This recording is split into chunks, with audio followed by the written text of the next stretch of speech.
Hola, en este video les mostraré la explicación de los códigos que hacen posible el funcionamiento del videojuego. El código más sencillo es cambiar escena porque se declara solamente una librería adicional que es SceneManagement y al momento de declarar un método público y vacío que es cambio escena recibe un parámetro de tipo integer y con SceneManager mandamos justamente hacia ese índice. Estos estarán definidos por el constructor en el orden de las escenas y este valor público será asignado por los botones para indicar hacia qué escena se debe cambiar. El código de control virtual es más complejo porque además de MonoBehavior utiliza iDragHandler, iPointerDownHandler y iPointerUpHandler. Necesito variables públicas y estáticas de tipo image para imagen fondo 1 e imagen control 1. Una variable pública estática de tipo vector tridimensional que es inputVector1 para permitir que la clase jugador1 controle al objeto que está posicionado del lado izquierdo a través de la clase controlVirtual1. En el método start se hacen las asignaciones correspondientes, el componente de imagen hacia imFondo1 y la imagen hija hacia imControl1. Y el vector se declara simplemente en valores 0, 0, 0. El método update no tiene absolutamente nada. El método onDrag es el más importante, que es el que hace una verificación justamente si se está haciendo clic sobre la imagen y se está moviendo en el área de control. Se hace una normalización en esta sección para que el valor siempre esté entre 0 y 1. Y al momento de mover el control dentro del área de fondo control, se restringe de que nunca se salga de esa sección, porque se podría mover por toda la pantalla, entonces es necesario hacer un ajuste para que nunca se salga de esa área. Y por último, el método onPointerDown hace una llamada justamente al método onDrag. Básicamente esto es el movimiento. ¿Qué pasa cuando se separa o se deja de hacer clic?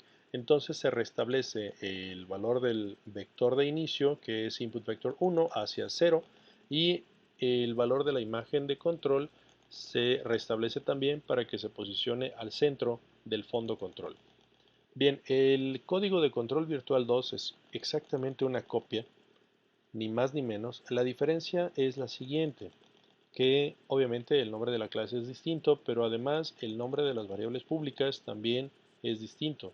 Son 2, 2 y 2 todas, porque esto se utilizará en la clase de jugador 2. Por eso es necesario que sean variables independientes para que cada jugador se pueda mover libremente. Pero es exactamente el mismo código, la única diferencia será que todo lleva el sufijo 2 en lugar del sufijo 1. Exactamente igual.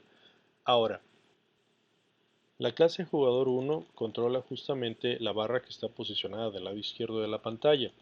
Se declara una velocidad j igual a 5, que será la velocidad con la cual se moverá. En el método start no hay absolutamente nada. El método update es el que permite la interacción con el usuario en tiempo real y se establece de la siguiente forma. W llevará hacia arriba, S hacia abajo, D hacia adelante, A hacia atrás. Y simplemente se verifica que la posición en Z sea menor a 3.5 cuando va hacia arriba, por eso es positiva, que sea mayor a menos 3.5 cuando va hacia abajo, negativa, y en el eje Z.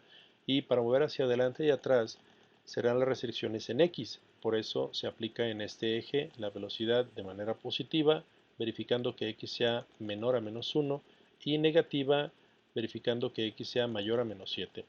Para poder mover con el control virtual, entonces se hace un método adicional y se manda a llamar desde el método update.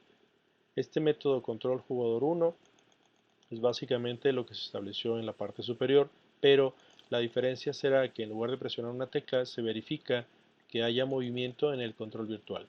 Si hay movimiento en Z, quiere decir que está moviendo hacia arriba o hacia abajo, y entonces se establece la misma restricción que se explicó previamente. La diferencia es que ahora la velocidad en J será multiplicada por el valor del vector en su posición en Z de la clase control virtual 1. Es decir, dependiendo cuánto mueva el botón de desplazamiento virtual hacia arriba o hacia abajo, será la velocidad con la que se moverá el jugador 1. Para mover hacia abajo es básicamente lo mismo, pero ahora la restricción es simplemente que sea mayor a menos 3.5.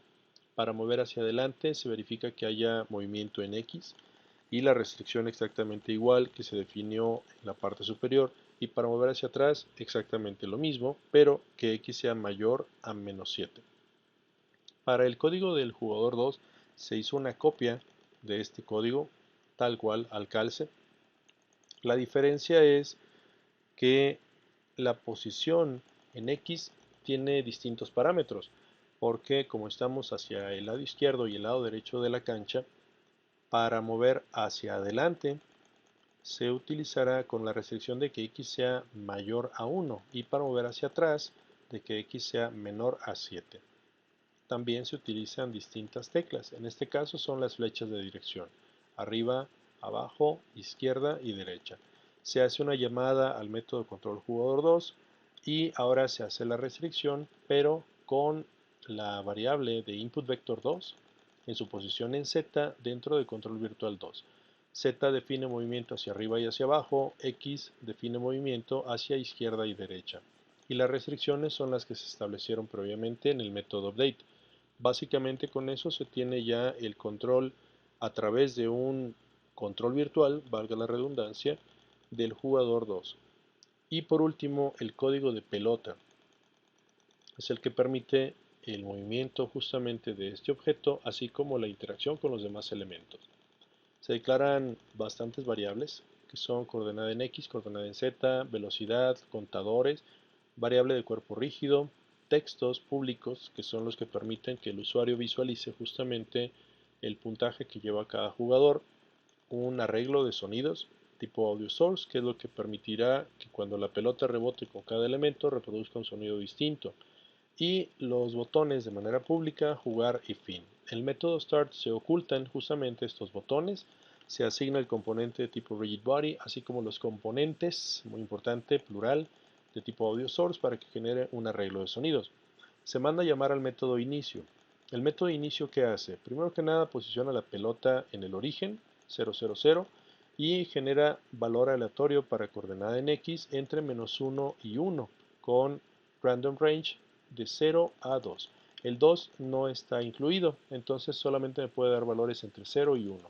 Y si es 0, lo transformó -1. De esta manera tengo ya los 4 cuadrantes del plano cartesiano definido. Será positivo, positivo, positivo, negativo, negativo, negativo y positivo, negativo. Son las únicas 4 opciones que me da.